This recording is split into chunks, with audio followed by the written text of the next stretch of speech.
Hey everyone, welcome back and welcome if you're new.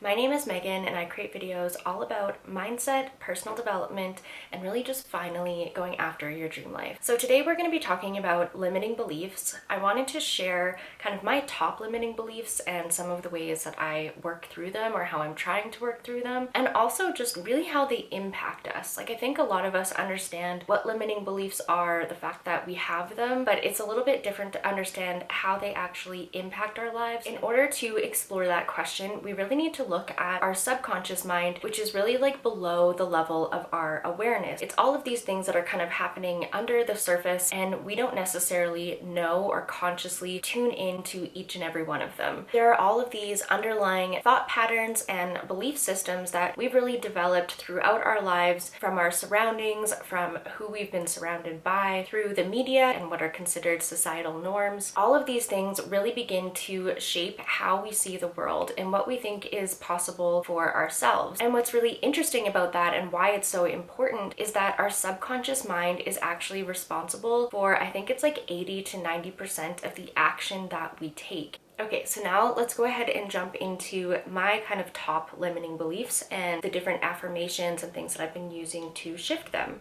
So the first one, and definitely the most like prominent lately, is kind of this sense that I am too old or that I am expiring soon in the eyes of society, and just what that means for me as a woman, what that means for me in terms of my worth and for people caring about what I have to say, etc., etc. And that's something too to consider. Like, I know a lot of that comes from the media, probably most of that perception of myself comes from the media. So also starting to think about where that might be coming from. Where could these messages be kind of starting to seep into your brain without you necessarily even knowing it? Some of the affirmations that I use to kind of turn that around, and these are things that I journal pretty much every day, like not all of these, but I kind of pick and choose. I am young and thriving. I am youthful and timeless. And then the last one is my face is my fortune. So for anybody who has a really difficult time showing up on camera, I think this is a perfect one for you.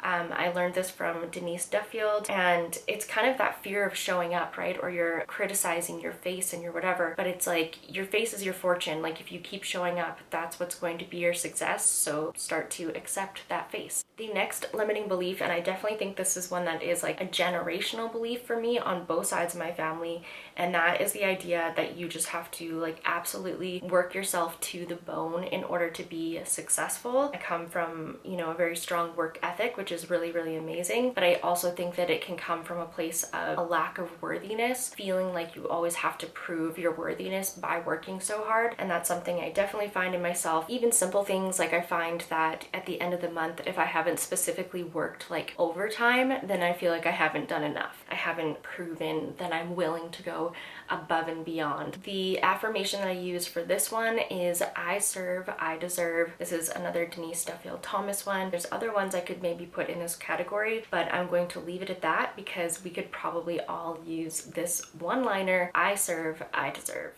The next one that I find myself having to work through is kind of this guilt or shame that comes along with wanting money, that to want money is bad, or to want wealth and nice things is bad. And I think even deeper than that probably comes this messaging that if you have money, you are bad. This perception that people who have a lot of money use their power for bad means, things like that. And when you have that messaging within you and making you feel bad for wanting more, it makes sense that, your brain is going to fire up things that are going to stop you from doing those things, or that is going to sabotage you to keep you in a place that makes you feel good. So maybe it's not even that you don't take action, it's that, you forgot about this annual subscription that you were supposed to cancel and you didn't, and then that charge went through on your credit card. Self-sabotage, but it's like a subconscious self-sabotage. This is where things get a little woo-woo, and I'm trying to better understand how to be able to explain these things and to not include them in videos because I can't fully explain it, because I don't think it's always as obvious as we think it is. Like, for some things it is. Having a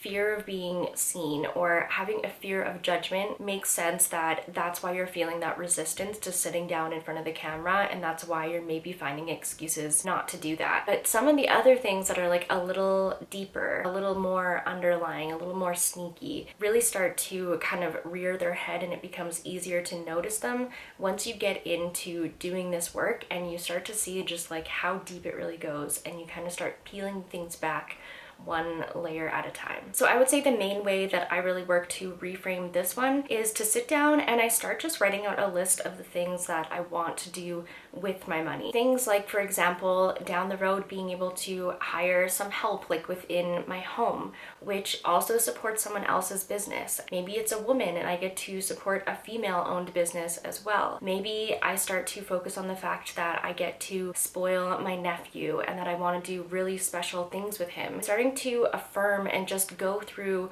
those different aspects of what I would actually do with the money that I want. A lot of us want more money, but we're not really showing or giving ourselves the understanding of what we want to do with it, and that can sometimes feel kind of like icky or greedy. So give it a place. Let your mind, let the universe know where you are going to be putting this wealth, and affirming that you're going to be doing good with it. And then lastly is this idea that once I am perfect enough, then I will be successful. So kind of this idea that I think a lot of us can have, that in my ideal life, when I think of myself as this like ultra successful person, that I just do everything differently, that I am always on my morning routine and I'm always wearing cute loungewear, and just this idea that you are no longer going to be like a human being. Again, Denise Duffield had the idea of, you know, when you're kind of sick and you're feeling down, like that's a really great time to look in the mirror and say, this is what a successful woman looks like. Even when you're down in the dumps with crazy hair and not feeling well, that is what a successful woman looks like. You know what I mean? The most successful women in the world are still gonna have days where they don't look their best and they're not feeling well and like their hair's all crazy and out of whack, you know? So I hope that you enjoyed this video and that you found it helpful. I hope that in sharing my limiting beliefs and kind of the main themes that I'm finding in my life, that maybe it can help you reflect or pinpoint some of those in your life and how they're showing up for you. Let us know down in the comments below, what do you think are like your top 3 limiting beliefs that are stopping you from living your ultimate life? If you did like this video, please give it a thumbs up and consider subscribing. I'm also on Instagram and TikTok, so come hang out with me there in between videos. And other than that, I will see you all next week. Bye guys.